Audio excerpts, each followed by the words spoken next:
بسم اللہ الرحمن الرحیم۔ جہاں روٹی مزدور کی تنخواہ سے مہنگی ہو جائے، وہاں دو چیزیں سستی ہو جاتی ہیں: عورت کی عزت اور مرد کی غیرت۔ اور دوست وہ ہے جو تمہیں اس وقت پسند کرے جب تم کچھ بھی نہ ہو۔ آپ کو جس شخص سے محبت ہو جائے نا، اس کی آخرت کے بارے میں سوچا کرو کہ اس کو کیسے بہتر بنایا جائے۔ یہ تمہاری محبت کی سب سے بڑی دلیل ہوگی۔ جسے نماز پڑھ کے سکون نہیں ملتا، اسے چاہیے کہ سکون سے نماز پڑھا کرے۔ یوں غریب کہہ کر خود کی توہین نہ کر۔ اے بندے، غریب تو وہ لوگ ہیں جن کے پاس ایمان نہیں۔ آپ صلی اللہ علیہ وسلم نے فرمایا، اگر کہیں جھک جانے سے تمہاری عزت کم ہو جائے تو قیامت کے دن مجھ سے لے لینا۔ اللہ آپ کا ساتھ اس وقت بھی دیتا ہے جب آپ کو اپنی ذات سے بھی کوئی امید نہیں ہوتی۔ منہ میں زبان تو سبھی رکھتے ہیں، مگر کمال وہ کرتے ہیں جو اسے سنبھال کر رکھتے ہیں۔ پریشان رہنے والا انسان بیمار زیادہ ہوتا ہے۔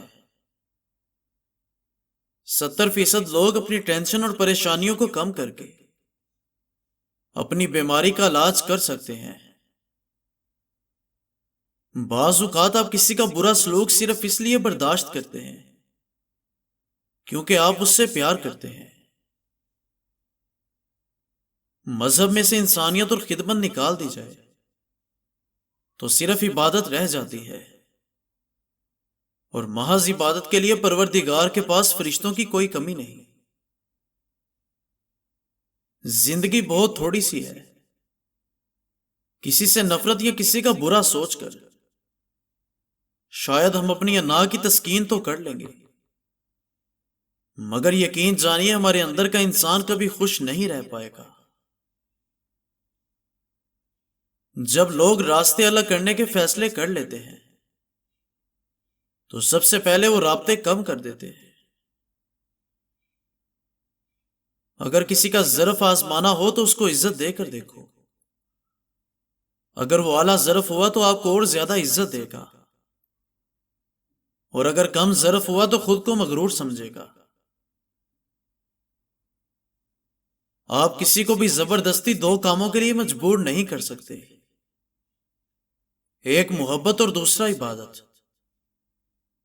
دونوں دل سے ہوتی ہیں اور دونوں کا رشتہ روح سے جڑا ہوتا ہے۔ روزانہ اس دنیا سے لوگوں کا رخصت ہوتے رہنا زندہ رہنے والوں کے لیے بہت بڑی نصیحت ہے۔